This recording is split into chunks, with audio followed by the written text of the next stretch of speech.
મારું નામ રંજુ છે અને મારી ઉંમર 28 વર્ષની છે। મારો પતિ 32 વર્ષનો છે। મારો પતિ મને બહુ પ્રેમ કરે છે, પણ હવે અત્યારે મુશ્કેલી એ થઈ ગઈ હતી કે મારે ન ઈચ્છવા છતાં પણ મારે મારા પતિને બીજાના મેદાનમાં કામ માટે જવા દેવો પડતો હતો, પણ હું કંઈ કરી શકતી નહોતી। હું એક મહિલા હતી, પણ હવે જો હું મારી દેરાણીની જગ્યાએ જઈને જોતી તો હું પણ એ જ કરતી। તેની પાસે બીજો કોઈ રસ્તો ન હતો। હવે હું તમને પહેલેથી જ આખી કહાની સંભળાવવા જઈ રહી છું। મારા દિયરના લગ્ન થયાને હજી 2 વર્ષ જ થયા હતા, તો લગ્નના 8 મહિનામાં જ ટ્રેનના એક્સિડન્ટમાં મારા દિયરના બંને પગ કપાઈ ગયા હતા।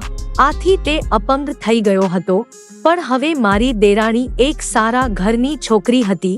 તે બહુ સારું ભણેલી હતી અને તે જોવામાં એટલી બધી સારી લાગતી હતી કે વાત જ ના પૂછો।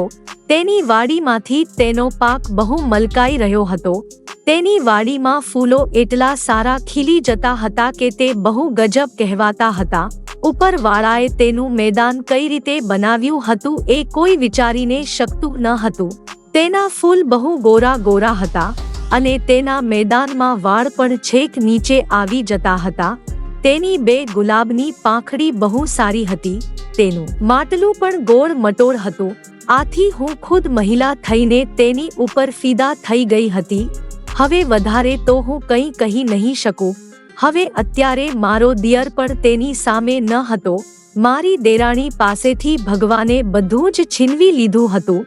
જ્યારથી દિયરનું એક્સિડન્ટ થઈ ગયું હતું ત્યારથી તેનું મગજ પણ કામ કરતું નહોતું, કારણ કે તેને બહુ વાગ્યું હતું।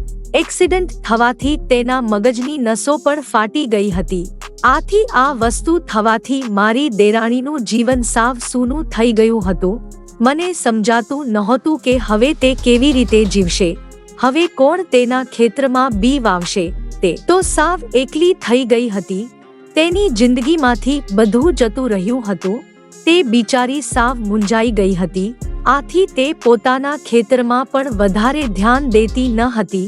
તેનો ચહેરો પણ સાવ માસૂમ લાગતો હતો।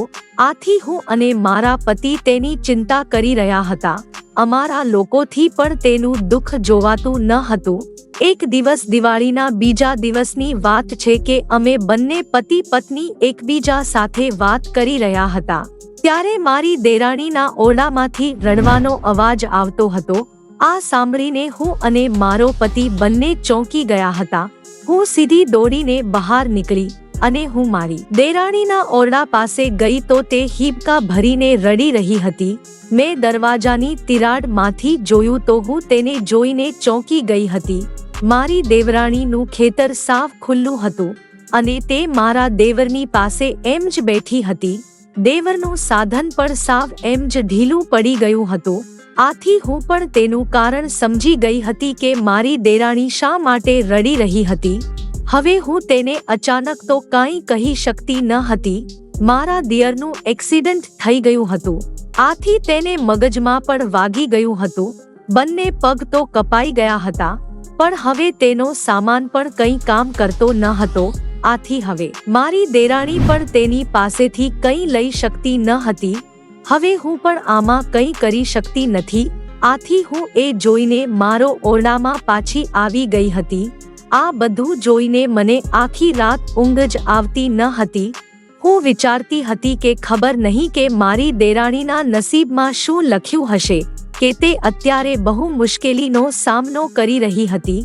બીજા દિવસે મેં પાછું તેના દરવાજા પાસેથી તેનો અવાજ સાંભળ્યો તો તે રડતી જ હતી। પછી થોડી વાર પછી હું પહોંચી ગઈ તો રાતના 12 વાગી ગયા હતા। આથી એ દિવસે તો તેના ઓરડાનો બધો સામાન આમ તેમ તેને ફેંકી દીધો હતો અને તે પાછી રડવા લાગી હતી। તે મારા દિયરને એવું કહી રહી હતી કે મારી જિંદગી બરબાદ થઈ ગઈ છે। હવે હું શું કરું? તું મને કંઈ સુખ આપી શકતો નથી। હવે આ દુઃખ હું કોને કહેવા જાઉં અને હું કોને બતાવું? હવે મને સમજાતું નથી કે હું શું કરું। પછી મારા દિયરે તેની સામે જોયું તો તે મારી દેરાણીને બોલી રહ્યો હતો કે મને માફ કરી દે। હવે હું આમાં કાંઈ કરી નહીં શકું। આમાં મારો કંઈ વાંક નથી। હવે એ સમયે મારાથી રહેવાયું નહીં, તો મેં દરવાજો ખખડાવી દીધો હતો, પણ દરવાજો ખોલવામાં 5 મિનિટ લગાડી દીધી હતી. પછી મારી દેરાણી આવી અને તે મને કહેવા લાગી કે દીદી તમે આટલી રાતે કેમ આવ્યા છો? મેં કીધું કે હા, મને મારું માથું બહુ દુખતું હતું, આથી તું થોડીક બામ પણ લગાવી દે. આથી તે બહાર આવી અને મને બામ લગાવવા લાગી. તેના બામ લગાવવાથી મને થોડીક રાહત થઈ હતી. હું મારી દેરાણીને મારી નાની બહેનની જેમ જ માનતી હતી, તો મેં તેને કીધું કે બહેન, આજે હું તને એક વાત કહેવા માંગુ છું. હું તારું દુઃખ નથી જોઈ શકતી, મને પણ તારી બધી વસ્તુ સમજાઈ રહી છે કે તારો પતિ તને સુખ નથી આપી રહ્યો. હવે તો તું તેના સુખથી વંચિત થઈ ગઈ છે, એ બધી મને ખબર છે. હવે એક માણસને ખાવા પીવા સિવાય પણ બીજી ઘણી બધી વસ્તુઓની જરૂર પડે છે.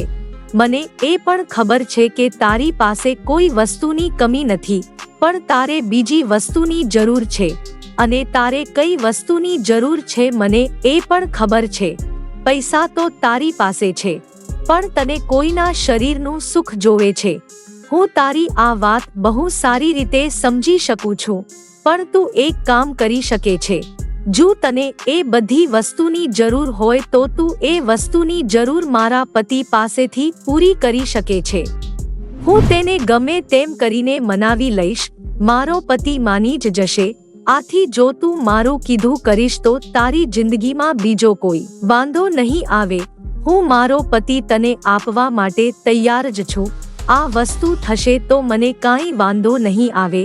હું મારા પતિ થકી તારી વાડીમાં બી વવરાવી દઈશ. તો તે મને કહેવા લાગી કે દીદી હવે આમાં હું તો શું કહું? આટલું બોલીને તે રડવા લાગી હતી. તે મને કંઈ કહી પણ શકતી ન હતી, કારણ કે તેના પતિનું સામાન પણ સાવ ઢીલો પડી ગયો હતો. તેણે બહુ કોશિશ કરી હતી, પણ તે કંઈ કામ કરી રહ્યો ન હતો, અને તે પણ બિચારી રડી રહી હતી. તે મને એવું કહેતી હતી કે તેનો સામાન સાવ ઢીલો પડી ગયો છે. મેં ખુદ કોશિશ કરી હતી તેને ઊભો કરવાની, પણ તે ઊભો જ થઈ શકતો ન હતો, કારણ કે મારા પતિનું એક્સિડન્ટ થવાથી તેની મગજમાં પણ અસર થઈ ગઈ છે. આથી હવે તેનો વાયર કઈ રીતે કામ કરશે? મેં બહુ ટ્રાય કરી હતી. મારી જાતે પણ મેં મારા ઘરમાં જવા દેવાની કોશિશ કરી હતી, પણ હવે તે જઈ શકતો નથી. મારા પતિના બંને પગ તો કપાઈ ગયા છે.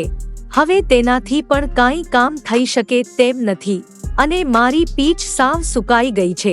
એમાં કોઈને પણ ક્રિકેટ તો રમાડવી જ પડશે. એના વગર તો હું રહી જ નહીં શકું. મારે હવે હતાન તો ધરવું જ પડશે, અને વગર હું નહીં જીવી શકું, કારણ કે હું એમાં બહુ માહિર થઈ ગઈ છું. મારે રોજ આ વસ્તુ કરવા જોતી હતી, અને હવે મારો પતિ તો સાવ દુખી ગયો છે. તો કોનો મોબાઈલ લેવા જાવ, કારણ કે મને મારા પતિનો ફોન બહુ ગમતો હતો. હું રોજ તેનો ફોન લેતી હતી. તે મને બહુ સારો લાગતો હતો. અત્યારે તો હજી હું બહુ જવાન છું, તો હું શું કરું? મારે મારું ખેતર એમ જ કોરું નહીં રખાય. મારે એમાં બી તો વાવડાવવા જ પડશે, નકર મારી જમીન સાવ બગડી જશે.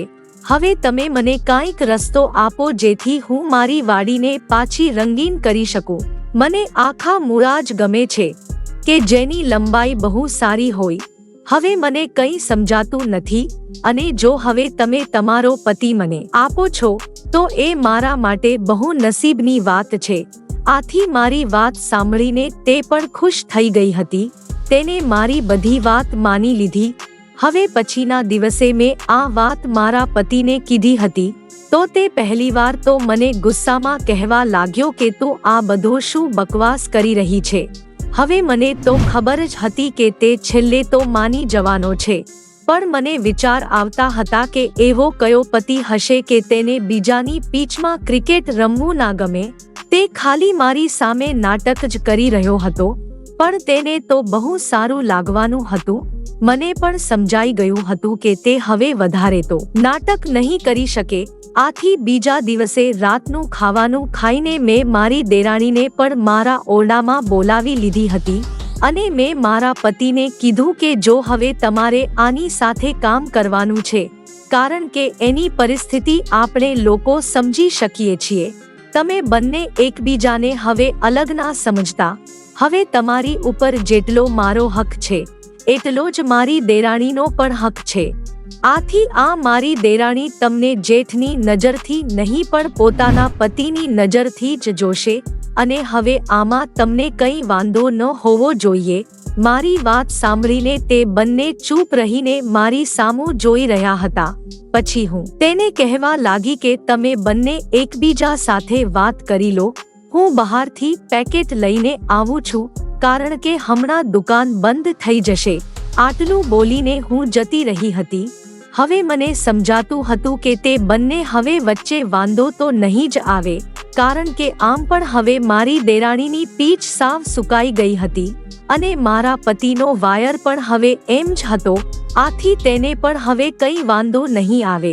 પણ જ્યારે હું પાછી આવી અને મેં જોયું તો મારી દેરાણીએ પણ પોતાનું ઘર સાફ ખુલ્લું કરી નાખ્યું હતું અને મારા પતિએ પણ પોતાનું કામ ચાલુ કરી દીધું હતું. તેને પણ પોતાના બંને પગ આમ કરીને પોતાનું ઘર બતાવી દીધું હતું. મારા પતિને તો આખી નવી જ પીચ મળી ગઈ હતી, તો તે વધારે તો 6 જ મારી રહ્યો હતો. તે ઘણા સમયથી આ નવા મેદાનમાં ગયો ન હતો, આથી તે પણ જબરદસ્ત બેટિંગ કરી રહ્યો હતો. મને તો સમજાતું નહોતું કે તે મારામાં 6 કેમ મારતો ન હતો. મેં જોયું તો તે બહુ ગજબની 6 મારી રહ્યો હતો. થોડી વાર પહેલા તો તે 4 જ મારતો હતો, પણ અત્યારે તો તે 6 મારી રહ્યો હતો, કારણ કે મારી દેરાની પણ તેનો સાથ આપી રહી હતી. તેને આનાથી કંઈ વાંધો ન હતો. મને એમ લાગતું હતું કે મારી દેરાણી પણ હવે તેની સાથે જ આ બધી વસ્તુ એમ જ કરતી રહેશે. હવે તેના જીવનમાં કોઈ કમી ન હતી. તે મારી દેરાણી મારા પતિને કહેવા લાગી કે હવે તમે જ મારી બધી વસ્તુ છો, કારણ કે મારા પતિને તો હવે મારી સાથે કાંઈ રહ્યું છે નહીં, કારણ કે તેનું એક્સિડન્ટ થઈ ગયું છે. તો હવે તે કંઈ કરી શકે તેમ નથી, કારણ કે તેનો નીચેનો સામાન જ સાફ જતો રહ્યો છે. તેના મૂળમાં કંઈ કરંટ જ આવતો નથી, આથી તે મારા ઘરને પણ ખોલી શકતા નથી. થોડી વાર થયું તો મારા પતિએ તેની બધી વાત સમજી લીધી હતી અને પોતાની મેચ ચાલુ કરી દીધી હતી. મને તે બંને વચ્ચેની મેચને જોઈને હવે મારાથી પણ હેમ રહેતું ન હતું. મારો પતિ ઉલ્લી ઉલ્લીને તેની સાથે મેચ રમવા લાગ્યો હતો. થોડી વારમાં તો આખું મેદાન ભીનું થઈ ગયું હતું. મારી દેરાણી કહેવા લાગી કે હવે આખા મેદાનનું પાણી તો બહુ ખારું થઈ રહ્યું છે. હું મારી દેરાણી પાસે જઈને હું તેને કહેવા લાગી કે હવે તું પણ તારી જિંદગી જીવી લે, કારણ કે હવે તને આ મોકો બીજી વાર તો નહીં મળે.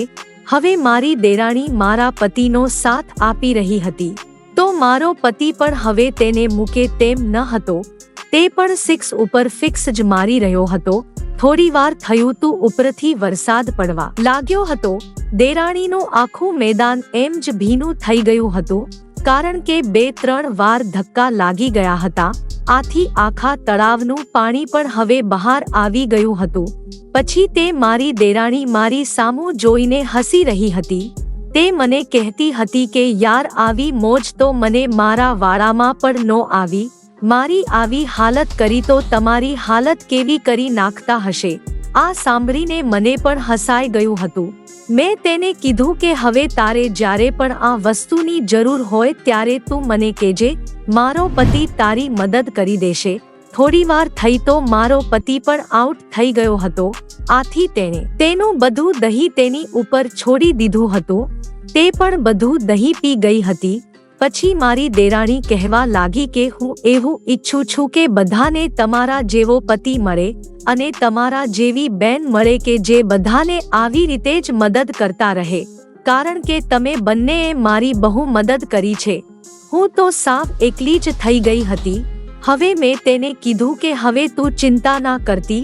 હવે તને જ્યારે પણ જરૂર પડે ત્યારે તું મારા પતિને બોલાવી શકે છે. હવે તે પણ બહુ ખુશીથી રહેવા લાગી હતી. મિત્રો, જો આ વિડિયો તમને ગમ્યો હોય તો વિડિયોને લાઈક અને ચેનલને સબસ્ક્રાઇબ કરી નાખજો. ધન્યવાદ.